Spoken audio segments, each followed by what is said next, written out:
আমার প্রথমে আমরা দাবি ছিল, আমরা চিফ মিনিস্টারের কাছে আমাদের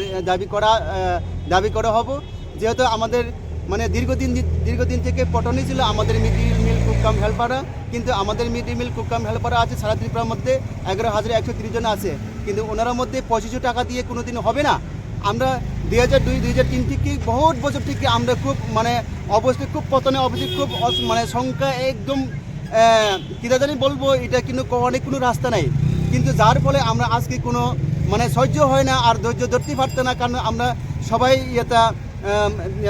জিনিসপত্র সবগুলি দিনে দিনে বাড়তেছে, কিন্তু আমাদের মিড ডে মিল কর্মীরা এখন পর্যন্ত কিন্তু সংখ্যা টাকাগুলি অঙ্ক বাড়েনি, কিন্তু যার ফলে এটাই কারণে আজকে আমাদের মুখ্যমন্ত্রীর সাথে সাক্ষাৎ করতে আমরা প্রস্তুতি লয়েছি, কিন্তু বিভিন্ন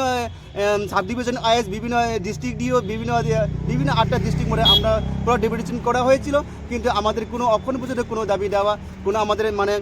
বেতনগুলো বাড়ানো হয় না, কিন্তু অনেকেই 4 ঘন্টা ডিউটি করে 5 ঘন্টা ডিউটি করে ওনারা সবাই ডিউটি মানে বেতনগুলি বেড়ে গেছে, কিন্তু আমাদের মিড ডে মিল কর্মীরা অক্ষরই পর্যন্ত কিন্তু 2500 টাকার মধ্যে হয়,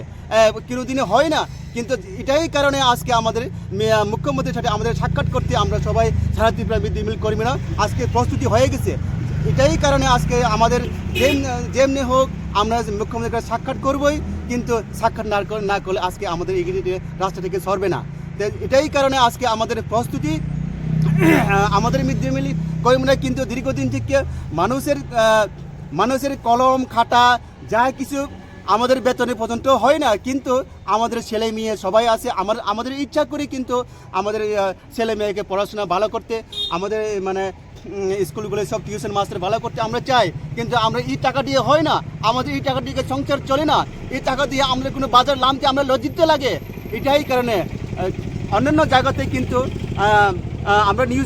নিউজের মধ্যে শুনতে পাই 12,000 টাকা করে, কেরালার মধ্যে পন্ডিচেরির মধ্যে 12,000 টাকা করে বেতন পাইতেছে বলে আমরা সবাই নিউজের মাধ্যমে শুনতেছি। এটাই কারণে আজকে আমাদের মিড ডে মিল রাজ্যে মিড ডে মিল কর্মীরা কিন্তু সহ্য হয় না, আজকে